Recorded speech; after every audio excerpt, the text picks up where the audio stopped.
Hello बच्चों, मैं गुलाम अस्करी आपके अपने YouTube channel star coaching star पर आपका स्वागत करता हूं। आपका हार्दिक अभिनंदन करता हूं।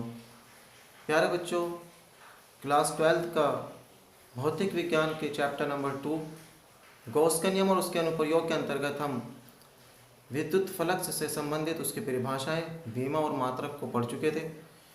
और आज के इस लेक्चर में हम जो टॉपिक कवर करेंगे बेटा, वो टॉपिक है आवेश का सतत वितरण, अर्थात कंटिन्यूअसली डिस्ट्रीब्यूशन ऑफ चार्ज।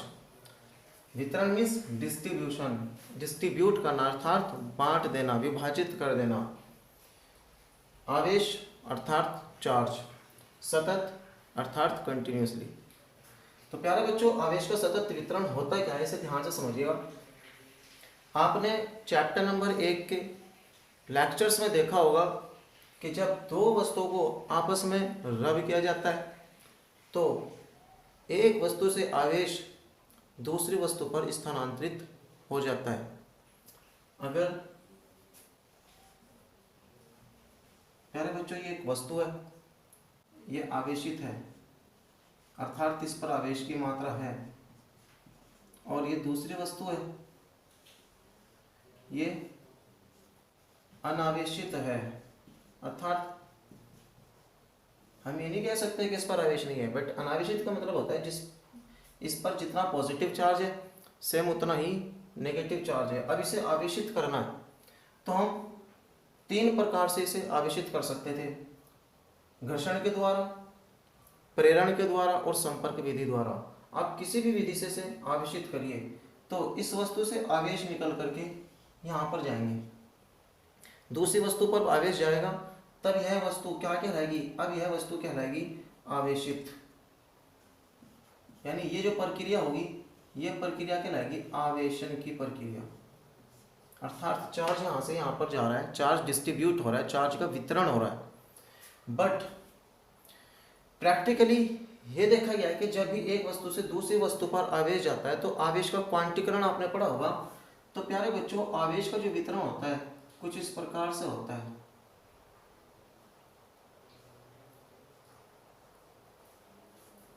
अगर यहां से आवेश इस वस्तु से इस वस्तु पर गया, और हमेशा याद रखना नेगेटिव आवेश ही ऋणात्मक आवेश का डिस्ट्रीब्यूशन हो सकता है। और जब यहां से नेगेटिव आवेश निकलेगा, यहां से नेगेटिव चार्ज यहां से चला जाएगा तो इस वस्तु पर आ जाएगा बस पॉजिटिव आवेश, ये धनावेशित कहला जाएगी।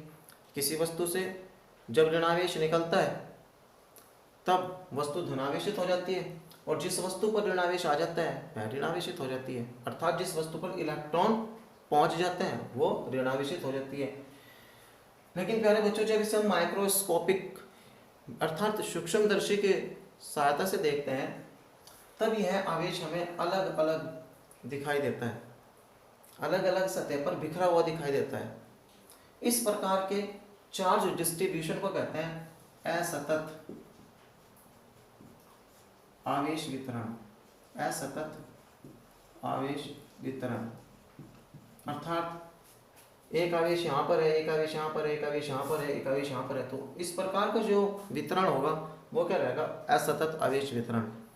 बट अगर किसी वस्तु पर आवेश का वितरण एक समान रूप से हो जाए और आवेश अति निकट हो, कुछ इस प्रकार से,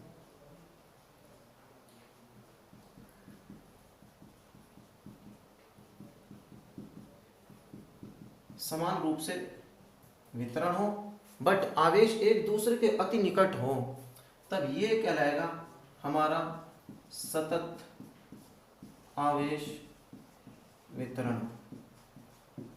इसे दूसरे एग्जांपल से क्लियर करते हैं कि सतत आवेश वितरण। प्यारे बच्चों, इसे हम इस प्रकार से भी क्लियर कर सकते हैं। मान के चलो ये कोई सतह है और इस पर बहुत अधिक चार्ज पार्टिकल इस तरीके से बिखरे हुए हैं।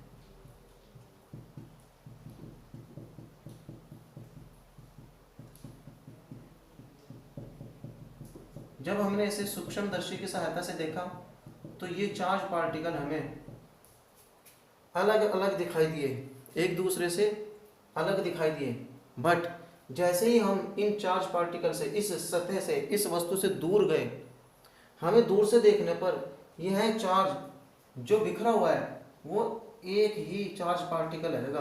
कुछ इस प्रकार से इस वस्तु पर चार्ज पार्टिकल लगेंगे। तो इस प्रकार के आवेश वितरण को कहलाते हैं जब संपूर्ण आवेश केवल एक बिंदु आवेश के रूप में दिखाई दे, तो इस प्रकार के वितरण को कहते हैं हम सतत आवेश वितरण। चलिए तीसरा एग्जांपल लेते हैं। पहला एग्जांपल मैंने इस प्रकार से दिया, फिर इसका एग्जांपल हमने इस प्रकार से दिया है। एक और एग्जांपल देता हूं बेटा मैं सतत आवेश वितरण का। देखिए सतत आवेश वितरण का एक एग्जांपल आपके पास ये है कि अगर यहां पर ये गाड़ियां खड़ी हुई हैं,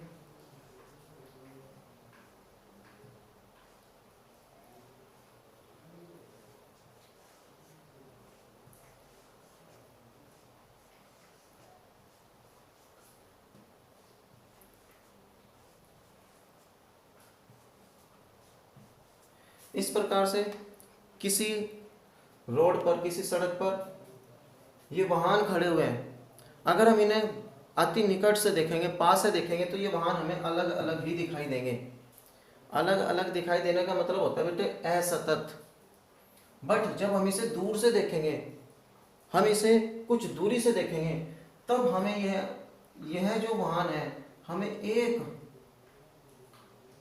बिंदु के रूप में नजर आएंगे। हमें इस प्रकार से लगेगा कि केवल एक ही वाहन खड़ा है, जबकि पास गए तो हमें अलग अलग वाहन दिखाई देंगे, अलग अलग गाड़ियां नजर आएंगी जब हम निकट जाएंगे। बट जैसे ही इन गाड़ियों से हम दूरी बढ़ाते चले जाएंगे, दूर होते चले जाएंगे, तो हमें ऐसा प्रतीत होगा, हमें ऐसा अनुभव होगा कि ये केवल और केवल एक ही गाड़ी यहाँ पर स्थित है। और जब उस प्रकार की कंडीशन हो कि ये केवल एक ही गाड़ी यहाँ पर हमें स्थित लगे, उस प्रकार की कंडीशन को हम कहते हैं सतत आवेश वितरण। अर्थात सतत आवेश वितरण में बहुत अधिक संख्या में आवेश होगा, वो बहुत निकट होगा और केवल एक बिंदु, दूर से देखने पर केवल एक बिंदु के रूप में नजर आएगा। उस प्रकार के वितरण को हम कहते हैं बेटे आवेश का सतत वितरण। अब देखिए आवेश के सतत वितरण के द्वारा क्या आवश्यकता पड़ी हमें आवेश के सतत वितरण में। प्यारे बच्चों, चैप्टर नंबर 1 में आपने एक टॉपिक पढ़ा था विद्युत क्षेत्र की तीव्रता।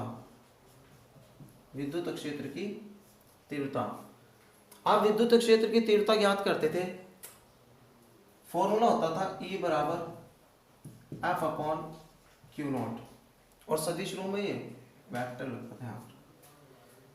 तो देखिए अगर हमारे पास केवल और केवल दो चार्ज हैं, दो ही आवेश हैं, एक प्रकार का आवेशीय है, एक प्रकार का अवेशीय है, तब इस निकाय से कहीं दूरी पर स्थित बिंदु P पर हमें चुंबकीय विद्युत क्षेत्र की तीव्रता ज्ञात करनी है। तब हम क्या करते थे, सबसे पहले कूलाम के नियम की सहायता से आप F का मान ज्ञात करते थे, फोर्स ज्ञात करते थे और से Q नॉट से भाग दे देते थे। अर्थात अगर यहाँ पे विद्युत क्षेत्र की तीव्रता ज्ञात करनी है तो यहाँ पर एक परीक्षण आवेश लेकर के आते थे, और परीक्षण आवेश लाने के बाद बल का मान कूलाम की सहायता से ज्ञात करते थे, और जस्ट इसके बाद E की वैल्यू सॉल्व हो जाती थी। बट अगर बहुत अधिक आवेश हुए तब हम इन आवेशों को लगा देते थे अध्यारोपण का सिद्धांत। अध्यारोपण का सिद्धांत देखिए चैप्टर नंबर 1 में मैं सब कुछ क्लियर कर चुका हूं, इसलिए ज्यादा डिटेल में नहीं जा रहा हूं। चैप्टर 1 में आप पढ़ चुके हो अध्यारोपण का सिद्धांत। तो हम अध्यारोपण का सिद्धांत लगा देते थे अगर एक से दो से अधिक चार्ज पार्टिकल हैं, बट अगर चार्ज पार्टिकल की संख्या अनलिमिटेड है, बहुत बहुत अधिक है, कुछ इस प्रकार से है, तब हम विद्युत क्षेत्र की तीव्रता को किस प्रकार से ज्ञात करेंगे। तो प्यारे बच्चों, तब विद्युत क्षेत्र की तीव्रता अध्यारोपण के सिद्धांत से भी ज्ञात नहीं होगी, और ना ही हम कूलाम का नियम यहाँ पर लागू कर सकते हैं। एक नया टर्म हम यहाँ पर लेकर के आएंगे, वो याद रखना, उस नए टर्म का नाम होगा आवेश घनत्व।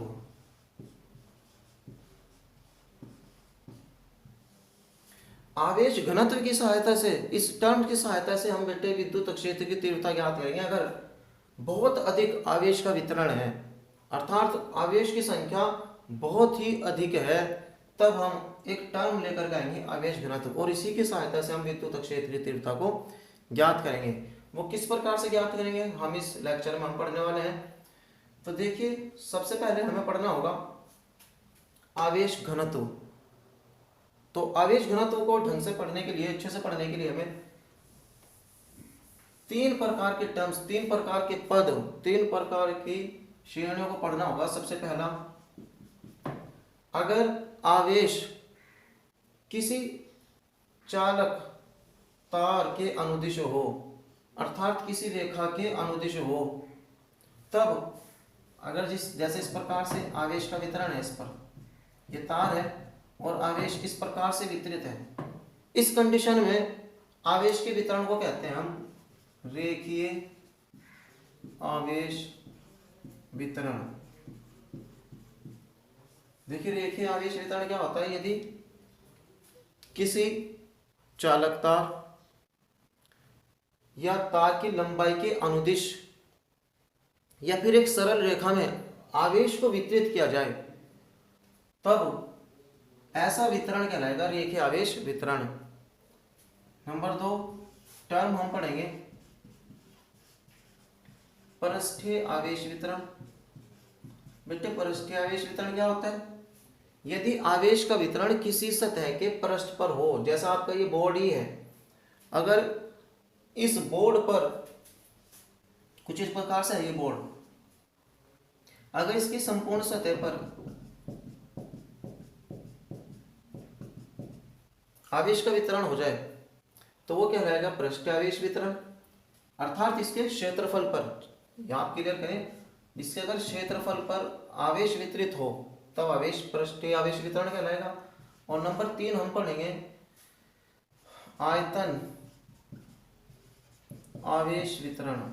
आयतन आवेश वितरण। तो प्यारे बच्चों, आयतन आवेश वितरण क्या होता है? अगर किसी वस्तु के संपूर्ण आयतन पर आवेश को वितरित कर दिया जाए, जैसे कि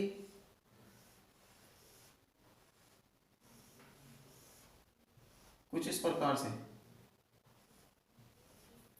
अगर संपूर्ण आयतन पर आवेश का वितरण हो,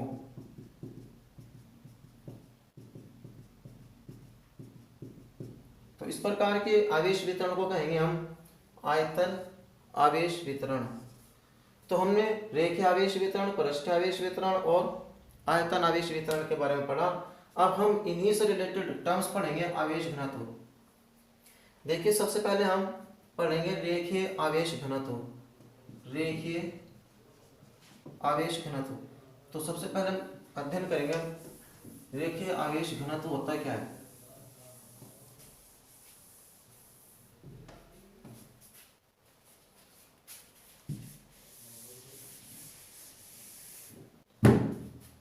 तो प्यारे बच्चों, रेखीय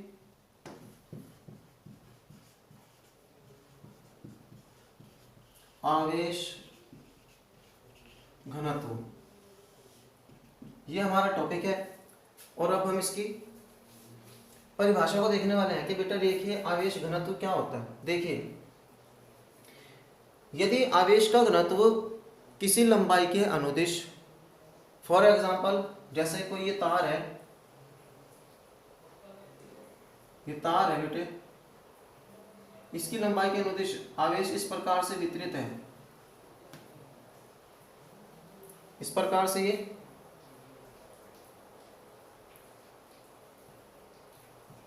आवेश वितरित है। या फिर अगर कोई वलय हो, अर्थात कोई रिंग हो, इस प्रकार से, तो यहां पर वलय की परिधि पर, वलय की परिधि पर अगर आवेश वितरित हो तब आवेश वितरण कहलाएगा रेखीय आवेश वितरण। क्योंकि जैसे रिंग है बेटे, तो इसकी कुछ ना कुछ लंबाई होगी इस तार की, और वो लंबाई 2πr होती है। अब अगर इसे हम ओपन कर दें तो तार इस प्रकार से हो जाएगा, और जब हम इसे मोड़ देंगे, घुमा देंगे, तो रिंग क्या करती रहेगा। तो इस प्रकार का जो आवेश वितरण होगा ये इसी का रूप है बेटे। तो इस प्रकार का आवेश वितरण कहलाएगा रेखीय आवेश वितरण। अब हम पढ़ेंगे रेखीय आवेश घनत्व। देखिए रेखीय आवेश घनत्व क्या होता है। यदि किसी तार की मान के चलिए एकांक लंबाई है, हाँ, तो सबसे पहले हम चलो और इजी कर देता हूं इसे, और भी सरल कर देता हूं। इसमें टर्म आ रहा है बेटे घनत्व। आपने पढ़ा होगा घनत्व क्या होता है। घनत्व होता है द्रव्यमान अपॉन आयतन। द्रव्यमान अपॉन आयतन। हम यहां से कह सकते हैं कि किसी वस्तु के एकांक आयतन पर उपस्थित द्रव्यमान की मात्रा, अर्थात किसी वस्तु के एकांक आयतन पर वस्तु कितनी मात्रा में है, वो कहलाएगा घनत्व। फिर समझिए, एकांक आयतन पर वस्तु कितनी मात्रा में है वही क्या कहलाएगा, हमारा घनत्व कहलाएगा। तो यहां से भी समझना रेखीय आवेश घनत्व क्या होता है। देखिए रेखीय आवेश घनत्व होता है अगर एकांक लंबाई पर, रेखीय है ना तो लंबाई का अनुदिश होगा, तो एकांक लंबाई पर आवेश की मात्रा, जैसे एकांक आयतन पर द्रव्यमान की मात्रा, वस्तु की मात्रा, तो एकांक लंबाई पर आवेश कितना है वो क्या कहलाएगा, हमारा रेखीय आवेश घनत्व। इसे प्रदर्शित करते हैं बेटे लैम्बडा से। तो लैम्बडा इज इक्वल टू हो जाएगा, मान के चलो एकांक लंबाई पर, देखो एकांक लंबाई ये छोटी सी लंबाई है, तो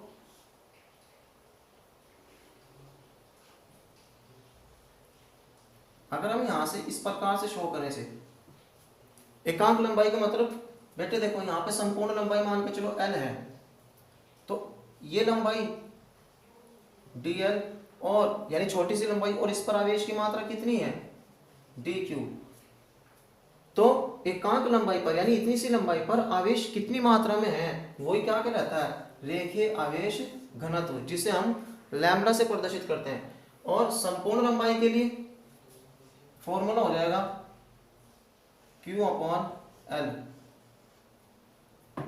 अर्थात चालक की लंबाई पर उपस्थित आवेश की जो मात्रा होगी वही क्या कहलाएगी, रेखीय आवेश घनत्व। तो याद रखना, इसमें बहुत इंपॉर्टेंट टर्म्स निकल करके आ रहा है चार। इस लंबाई के लिए लैम्बडा का मान ज्ञात करें, और चाहे आप संपूर्ण लंबाई के लिए लैम्बडा का मान ज्ञात करें, वो सेम ही होगा। रेखीय आवेश घनत्व यहाँ पर भी इतना ही होगा, रेखीय आवेश घनत्व इस संपूर्ण लंबाई के लिए भी सेम रहेगा। तो ये हमारा हो गया रेखीय आवेश घनत्व। टर्म आ रहा है आवेश घनत्व। आवेश घनत्व इंग्लिश में कहते हैं बेटे से चार्ज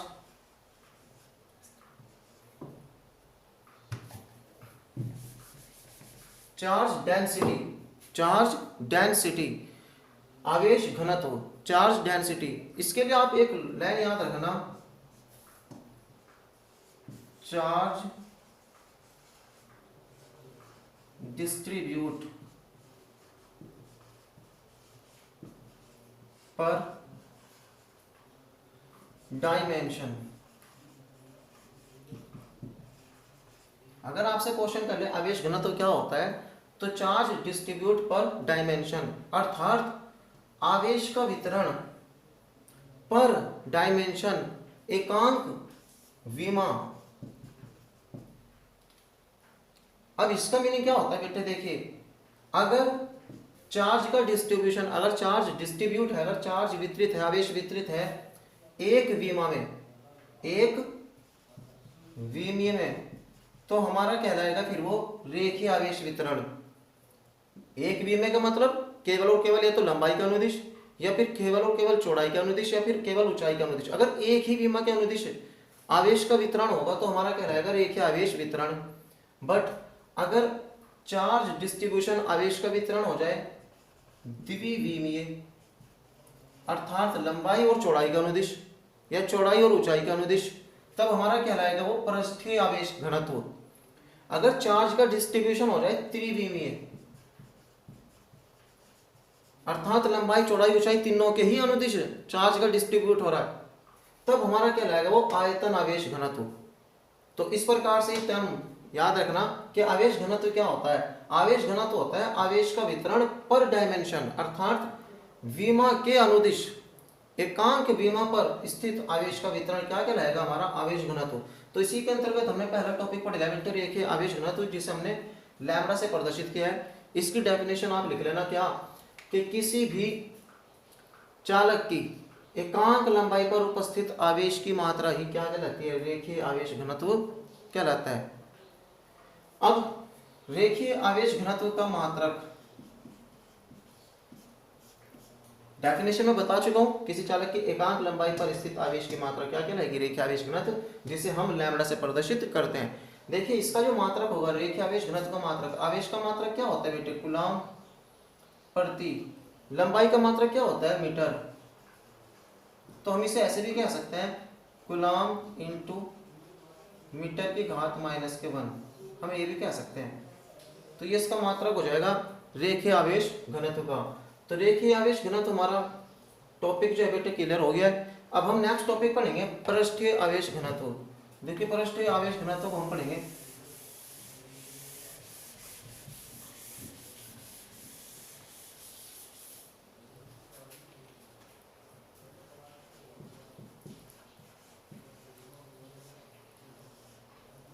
पृष्ठीय आवेश घनत्व। देखिए पृष्ठीय आवेश घनत्व को किस प्रकार से हम डिनोट करेंगे। प्यारे बच्चों, आवेश का वितरण अगर क्षेत्रफल के द्विविमीय का मतलब लंबाई और चौड़ाई दोनों के अनुदिश हो तब कहलाता है हमारा पृष्ठीय आवेश घनत्व। देखिए पृष्ठीय आवेश घनत्व के लिए यदि आवेश का घनत्व, अब ये जो मैं टर्म बता रहा हूं नेक्स्ट लेक्चर्स में भी काम आएगा जब हम गॉस के अनुप्रयोग पढ़ेंगे। चालक गोले या खोखले गोले पर हो, यदि आवेश का वितरण या तो चालक गोले पर हो या खोखले गोले पर हो तो वितरण किस प्रकार का कहलाएगा हमारा पृष्ठीय आवेश घनत्व। आप कहोगे सर ये कैसे। प्यारे बच्चों याद रखना, मान के चलो ये इसकी त्रिज्या r है, ये हमारा चालक गोला है या फिर कोई खोखला गोला हो तब भी याद रखना। लेक्चर चैप्टर नंबर 1 में मैं क्लियर कर चुका हूं, जब भी हम आवेश वितरित करते हैं अर्थात आवेशित करते हैं किसी चालक गोले को या खोखले गोले को, तो संपूर्ण आवेश इसकी सतह पर, इसकी पृष्ठ पर वितरित हो जाता है। यहां पर यह कहलाएगी इसकी सतह, और सतह पर अर्थात पृष्ठ पर वितरित होने वाले आवेश को ही क्या कहेंगे, पृष्ठीय आवेश घनत्व। तो या तो पृष्ठीय आवेश घनत्व में आवेश का वितरण चालक गोले और खोखले गोले पर होगा, या फिर कोई प्लेट हो इस प्रकार से, जैसे बोर्ड आपके पास है, इसका छोटा सा व्यव है और इस बोर्ड की लंबाई और चौड़ाई के अनुदिश आवेश इस प्रकार से वितरित हो जाए एक समान रूप से, तो ये भी कहलाएगा हमारा पृष्ठीय आवेश घनत्व। तो पृष्ठीय आवेश घनत्व को बेटे सिग्मा से प्रदर्शित करते हैं, पृष्ठीय आवेश घनत्व को सिग्मा से प्रदर्शित करते हैं। देखिए पृष्ठीय आवेश घनत्व में आवेश का वितरण हो रहा है लंबाई और चौड़ाई के अनुदिश, और लंबाई और चौड़ाई क्या कहलाती है हमारी, मिलकर के कहलाते हैं क्षेत्रफल। अगर इस सतह का क्षेत्रफल s है, इस सतह का क्षेत्रफल बेटे s है, तब हम कहेंगे कि किसी भी चालक के या किसी पृष्ठ के एकांक क्षेत्रफल पर उपस्थित आवेश की मात्रा ये क्या कहलाती है, पृष्ठीय आवेश घनत्व। अर्थात किसी चालक के एकांक क्षेत्रफल पर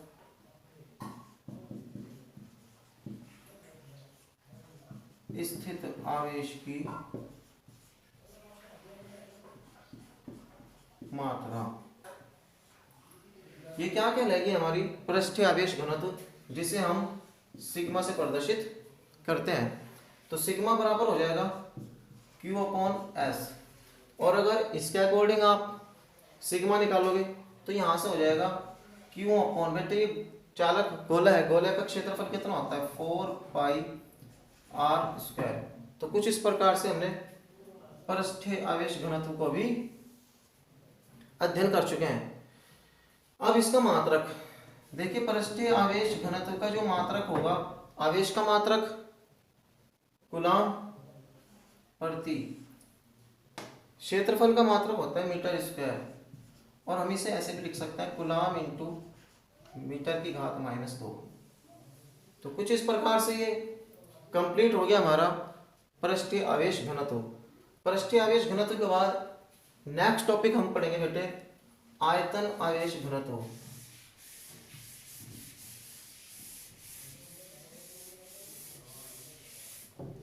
देखिए आयतन आवेश घनत्व क्या होता है।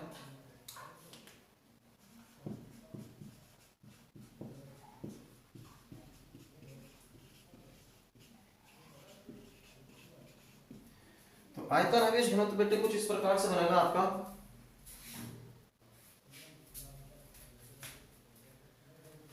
तो आयतन आवेश घनत्व के लिए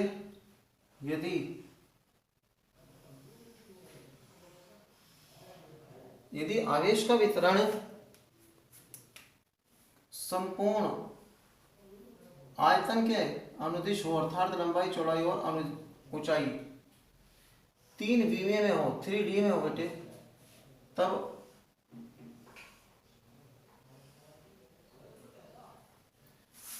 देखिए अगर यहां पर आवेश का वितरण कुछ इस प्रकार से है,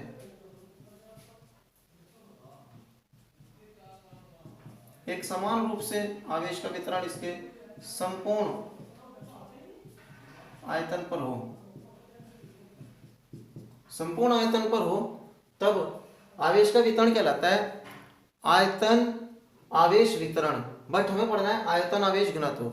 देखिए इसके एकांक आयतन पर, मान के चलो इतने से आयतन पर आवेश की जो मात्रा होगी वो क्या कहलाएगी, आयतन आवेश घनत्व। और बेटे से याद रखना से प्रदर्शित करते हैं रो। तो हमारा row is equal to Q upon V। अर्थात इसका एक और एग्जांपल, अगर कोई बेटे अचालक गोला है, अचालक गोला, देखिए याद रखना चालक जो गोला होता है उसके तो सरफेस पर, केवल पृष्ठ पर ही आवेश का वितरण होता है। बट जब हम किसी अचालक गोले को आवेशित करते हैं तो याद रखना, हमने चैप्टर नंबर 1 में आपको क्लियर किया था, तो इसके संपूर्ण आयतन पर आवेश वितरित हो जाता है, इसके संपूर्ण आयतन पर आवेश वितरित हो जाता है। मान के चलो इस अचालक गोले की त्रिज्या कैपिटल R है, तो अचालक गोले को जब आवेशित करते हैं तब टर्म यूज होगा आयतन आवेश घनत्व, अर्थात इसके संपूर्ण आयतन पर आवेश का वितरण होता है। तो किसी चालक के एकांक आयतन पर आवेश की मात्रा क्या कहलाती है, आयतन आवेश घनत्व कहलाती है, और इसे रो से प्रदर्शित करते हैं। तो यहाँ पे फॉर्मूला हो गया।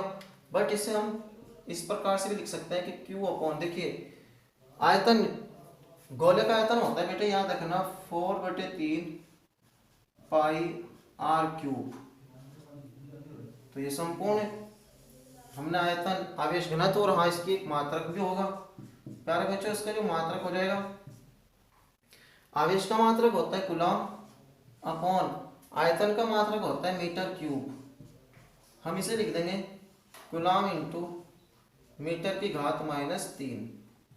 तो इस प्रकार से हमने आवेश के सतत वितरण के अंतर्गत रेखीय आवेश वितरण, पृष्ठीय आवेश वितरण और आयतन आवेश वितरण का अध्ययन किया, और फिर इन्हीं के संगत हमने अध्ययन किया रेखीय आवेश घनत्व, पृष्ठीय आवेश घनत्व और आयतन आवेश घनत्व। अब इन सब के अध्ययन के बाद हमारा जो बेटे नेक्स्ट टॉपिक होगा रेखीय आवेश घनत्व, पृष्ठीय आवेश घनत्व और आयतन आवेश घनत्व के कारण विद्युत क्षेत्र की तीव्रता। क्योंकि इनका यूज कहाँ पर होगा, याद रखना इनका यूज हम करेंगे गॉस के अनुप्रयोग हम पढ़ेंगे, और गॉस के अनुप्रयोग के अंतर्गत हम विद्युत क्षेत्र की तीव्रता को ज्ञात करेंगे, और विद्युत क्षेत्र की तीव्रता ज्ञात करने में हम इन सब का यूज करेंगे। तो किस प्रकार से हम विद्युत क्षेत्र की तीव्रता निकालते हैं वो अब हम देखेंगे।